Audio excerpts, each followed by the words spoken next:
नमस्कार, स्वागत है आप सभी का बिहार के सबसे बड़े न्यूज़ चैनल में। तो चलिए दोस्तों, अब नज़र डालते हैं बिहार के मुख्य समाचारों के साथ साथ बिहार राज्य की आज की बड़ी खबरों पर। आज बिहार के किसानों, गरीबों, मजदूरों, बेरोजगारों और माताओं बहनों के लिए एक बहुत बड़ी खुशखबरी सामने आई है। बिहार के अंदर से भ्रष्टाचार, गरीबी, भुखमरी, बिजली और पानी की किल्लत जैसी समस्याओं को खत्म करने के लिए नीतीश सरकार अब एक बड़ा कदम उठाने जा रही है। इस बार पीएम किसान सम्मान निधि की अगली किस्त कब जारी होगी, ये जानकारी भी आपको दी जाएगी। साथ ही बिहार के अंदर आज से करीब 15 से 20 नए नियम लागू किए जा रहे हैं। इसके अलावा पेट्रोल, डीजल, सोना और चांदी के ताज़ा भाव क्या हैं, इसकी जानकारी भी आपको दी जाएगी।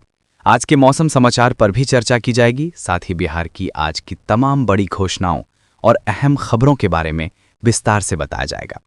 अगर आप बिहार के रहने वाले हैं तो हमारे इस चैनल को सब्सक्राइब ज़रूर कीजिए, ताकि आपको बिहार की तमाम बड़ी खबरें सबसे पहले देखने को मिल सके। और इसी के साथ आपको सरकार की ओर से जिन जिन योजनाओं का लाभ मिल रहा है, उन सभी योजनाओं से आपको बाहर नहीं किया जा सकता है। सहारा इंडिया में फंसे पैसों को लेकर राज्य के हजारों निवेशकों को राहत मिली है। रिपोर्ट के अनुसार चुनिंदा जिलों में पहली किश्त भेजी गई है। कुछ लोगों को 5,000, कुछ को 10,000 और कुछ को इससे कम राशि प्राप्त हुई है। सरकारी एजेंसियों का कहना है कि आगे की किश्तें भी चरणबद्ध तरीके से भेजी जाएंगी। महिला रोजगार योजना के तहत 1 लाख रुपए 4 किस्तों में देने की प्रक्रिया शुरू हो चुकी है। पहली किस्त दिसंबर में भेजने की तैयारी है। सभी महिलाओं से कहा गया है कि वे अपने बैंक खाते का केवाईसी, आधार लिंक और डीबीटी स्टेटस अवश्य जांच लें। गलत विवरण मिलने पर भुगतान रोका जा सकता है। पटना, हाजीपुर और आसपास के क्षेत्रों की हवा गंभीर स्तर पर पहुंच गई है। AQI 245 के करीब रहने से सांस और फेफड़ों की समस्या बढ़ने का खतरा है। स्वास्थ्य विभाग ने बुजुर्गों, बच्चों और बीमार लोगों को सुबह शाम घर में रहने की सलाह दी है। नगर निगम ने प्रदूषण नियंत्रण के लिए नई कार्रवाई शुरू की है। किसानों को सम्मान निधि की 21वीं किस्त जारी की गई है। कई जिलों में राशि सीधे बैंक खातों में पहुंची है। रबी फसल को ध्यान में रखते हुए खाद और बीज पर राहत भी जारी की गई है। सरकार ने कहा है कि इस बार भुगतान में कोई देरी नहीं होने दी जाएगी। बिहार से प्यार है तो लाइक, शेयर, सब्सक्राइब जरूर करें।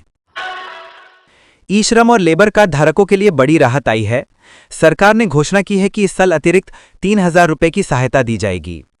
पात्र लोगों के खाते की जांच पूरी की जा रही है। जिनका ई-केवाईसी पूरा है, उन्हें पहले भुगतान मिलेगा।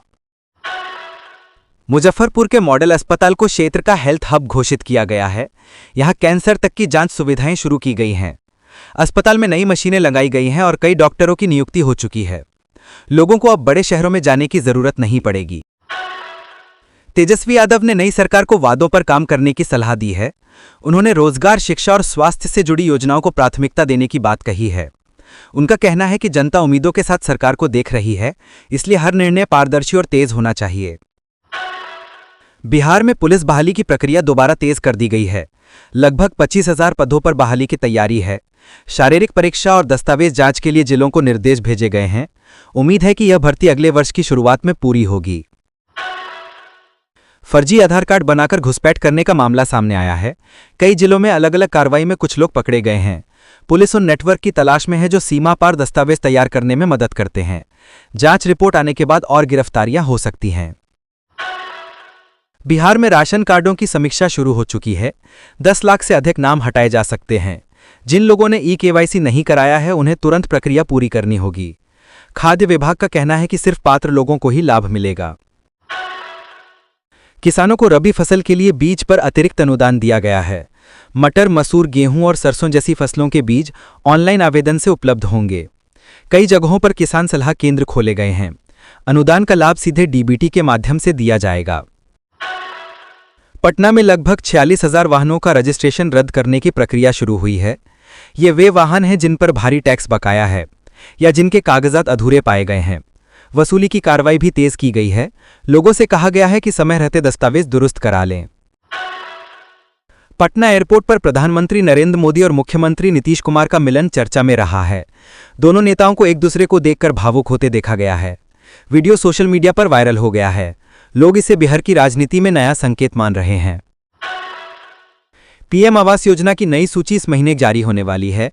गरीबी रेखा वाले परिवारों को 1,20,000 रुपए तक की सहायता दी जाएगी।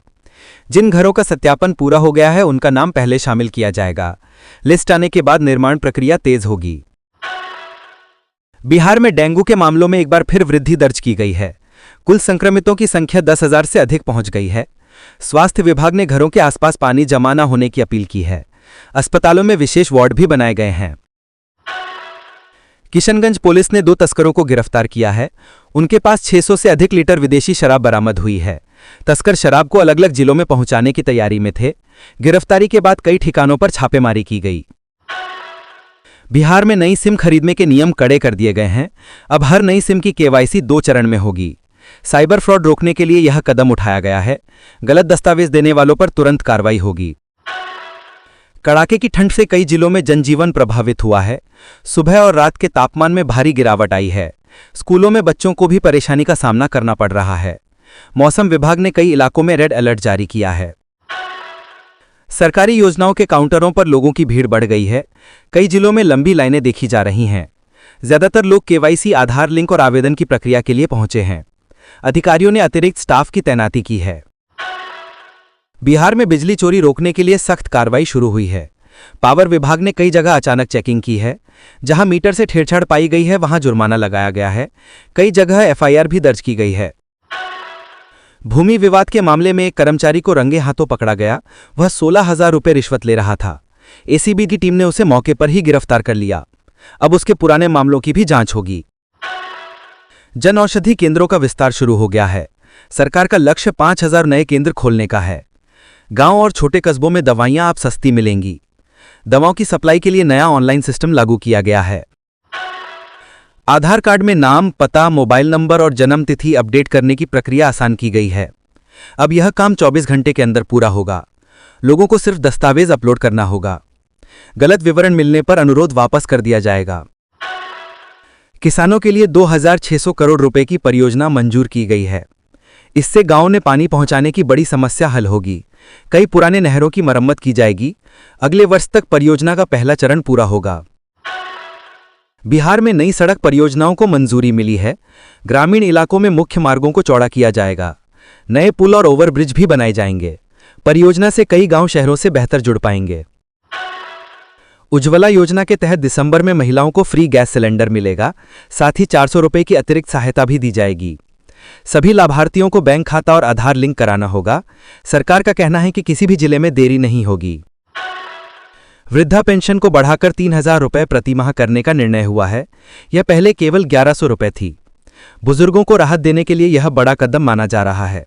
नई दरें अगले महीने से लागू होंगी। बीमा सखी योजना के तहत ग्रामीण महिलाओं को प्रशिक्षण दिया जाएगा। उन्हें LIC एजेंट बनने का मौका मिलेगा। महिलाएं हर महीने 7,000 रुपये तक कमा सकती हैं। इससे ग्रामीण स्तर पर रोजगार बढ़ेगा। बिहार की नई सरकार की पहली कैबिनेट बैठक में गरीब और मध्यम वर्ग के हित में कई महत्वपूर्ण प्रस्तावों पर चर्चा हुई। बैठक में खासकर उन योजनाओं को प्राथमिकता दी गई जिनसे महिलाओं, किसानों, मजदूरों और युवाओं को सीधा लाभ मिले। अधिकारी रिपोर्ट तैयार कर रहे हैं और अगले सप्ताह कई फैसलों का आधिकारिक ऐलान हो सकता है। सरकार का दावा है कि इस बार योजनाएं तेज गति से लागू होंगी। गंगा का जलस्तर बढ़ा, कई गांवों में खतरा। मुंगेर और जमालपुर क्षेत्र को अलर्ट पर रखा गया है। नई छात्रवृत्ति योजना, गरीब छात्रों को 15,000 रुपये। 10वीं और 12वीं पास गरीब छात्रों को JEE, नीट, SSC और रेलवे की तैयारी के लिए 15,000 रुपये की सहायता दी जाएगी। दोस्तों, आज की 30 बड़ी खबरें आपको कैसी लगीं? आप किस योजना का लाभ ले रहे हैं? कमेंट करके जरूर बताएं। कल फिर मिलेंगे बिहार की 30 और बड़ी खबरों के साथ। जय हिंद, जय बिहार।